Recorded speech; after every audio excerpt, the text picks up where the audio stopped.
Ok.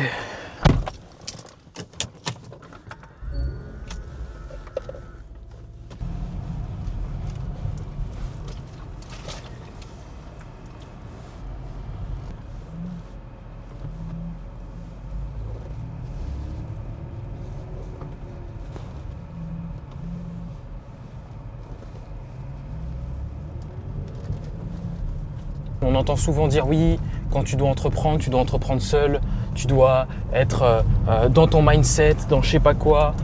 Mais la réalité, c'est que il y a quoi de mal à entreprendre avec quelqu'un, avec un proche, tu vois. Si tu trouves quelqu'un qui est dans le même état d'esprit que toi, lancez-vous tous les deux. Je vois pas ce qu'il y a de mal. Moi, à titre personnel, tous les business que j'ai essayé de lancer, je les faisais toujours avec un proche, un ami, un cousin, peu importe, parce que je me disais que en termes de confiance déjà, tu vas trouver qui de mieux, tu vois, que cette personne qui est proche de toi, avec qui tu as déjà des liens d'amitié. Donc après, peut-être que lien d'amitié, ça ne veut pas forcément dire putain, les mecs, il a sa roue sur ma voie, ils savent pas conduire. Donc tu as un lien d'amitié avec cette personne, typiquement, c'est que vous avez déjà des atomes crochus, vous êtes déjà fait, entre guillemets, pour faire quelque chose ensemble, tu vois. Donc lancer une boîte, certes, ça va demander des compétences un peu différentes, mais si vous vous entendez déjà bien, je pense que pour l'aspect création d'une boîte, s'il y a des choses à se dire, après c'est paradoxal parce que tu as des gens qui vont dire le contraire de ce que je dis et tu en as d'autres qui vont dire que ils sont d'accord. Mais moi, à titre personnel, encore une fois, je parle vraiment de mon expérience personnelle. Toutes les boîtes que j'ai lancées, je les ai lancées avec des proches. Donc après, c'est pas toutes les boîtes qui ont fonctionné. Dans celles que j'en ai lancées, il y en a que 2 qui ont fonctionné, c'est déjà bien, on va dire. Donc quand je dis fonctionner, c'est celle dans laquelle je suis actuellement, où j'ai lancé ça avec un pote. On l'a lancé parce qu'on était déjà potes, on avait déjà une bonne relation. Et on s'est dit, vas-y, on est dans le même état d'esprit, on a tous les deux envie d'entreprendre, faire de l'argent.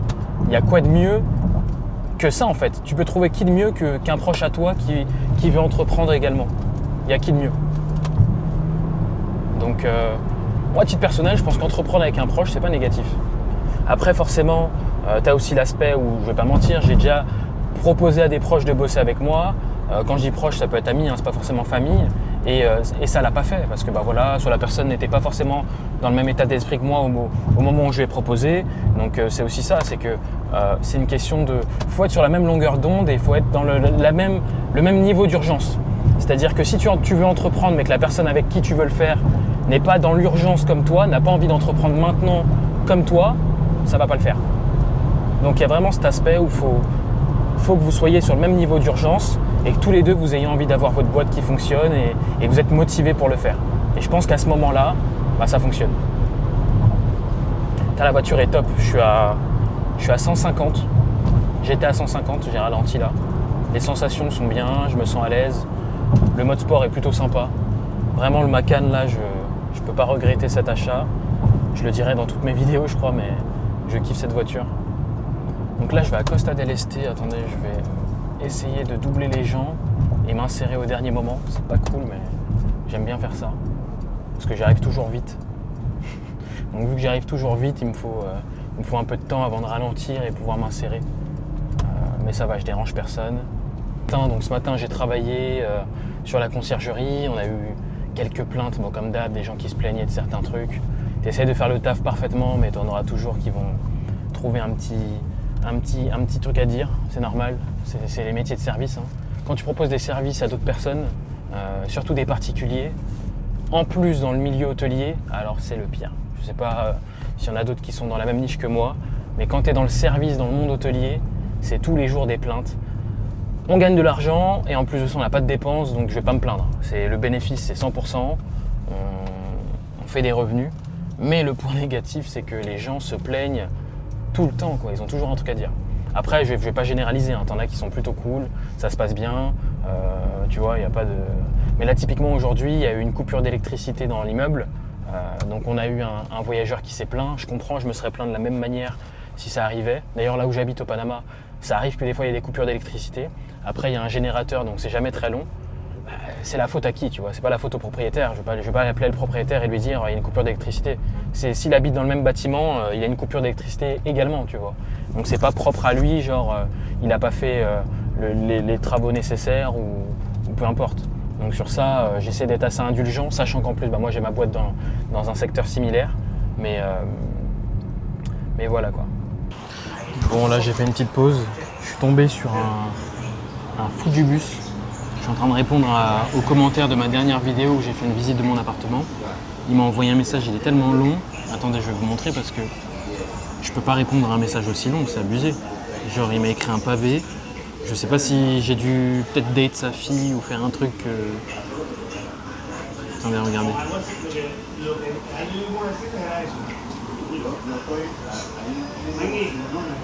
Est-ce que c'est possible d'écrire un message aussi long? Même ma vidéo présentation de mon appartement est dure. Attendez, je vais vous dire. Je crois qu'elle dure 10 minutes. Frère, son message il est plus long que ma vidéo. C'est des fous les gens. Attends, quand il va voir, je me suis acheté un Macan là, il va lâcher une critique, ça va être dingue. En fait, on fait même pas exprès, mais à chaque fois qu'on sort, c'est un convoi parce qu'on a des Porsche.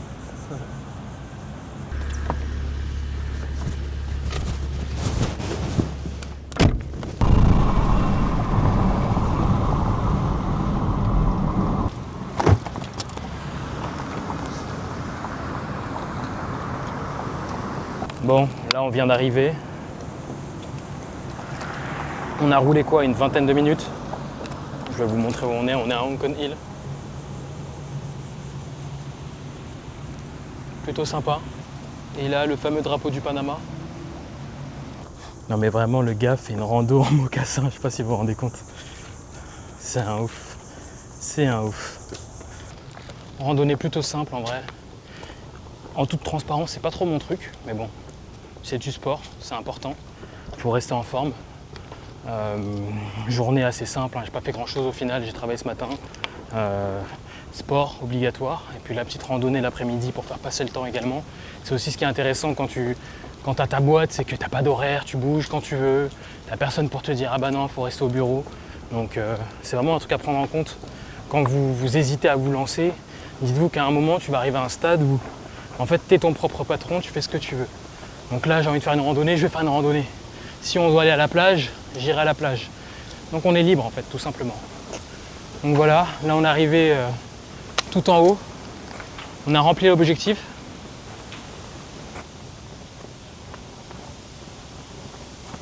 Parce que là du coup j'ai répondu à un commentaire d'un haters. Bon, j'ai répondu rapidement sur la vidéo avec un petit commentaire parce que j'avais pas la foi de me chauffer à faire une vidéo. Mais ça prouve une chose, c'est que tu fasses les choses correctement, tu vas avoir des gens qui vont te critiquer. Que tu le fasses bien. Attendez,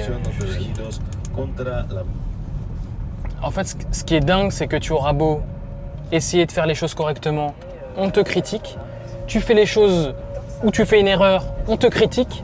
On va te dire, ah bah t'aurais dû faire ça. Bah oui, je sais, je te le dis que je me suis trompé. Quand tu fais les choses bien, on te critique. Là, le mec me critique typiquement parce que, selon lui, mon appartement est nul. Mais il me plaît l'appartement. Pourquoi tu me donnes ton avis? Je m'en fous. Mon appartement me plaît, c'est le plus important.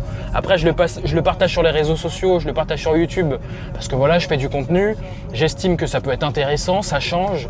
Il n'y a pas non plus 10 000 youtubeurs qui sont au Panama.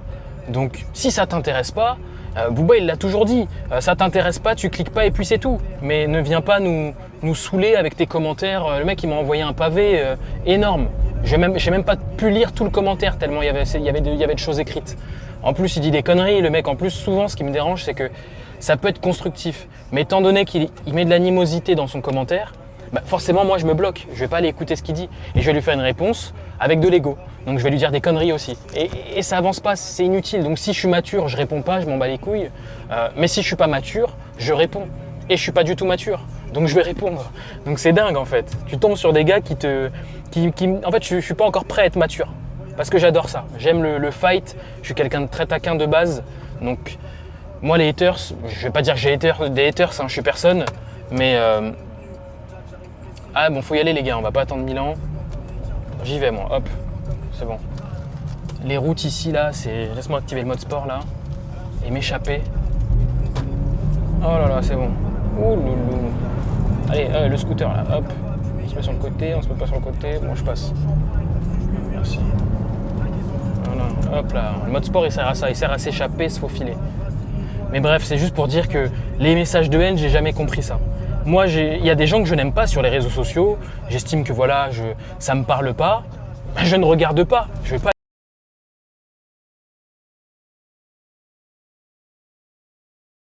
et je vais pas aller regarder les vidéos et en plus mettre un commentaire, c'est bidon. C'est contre-productif.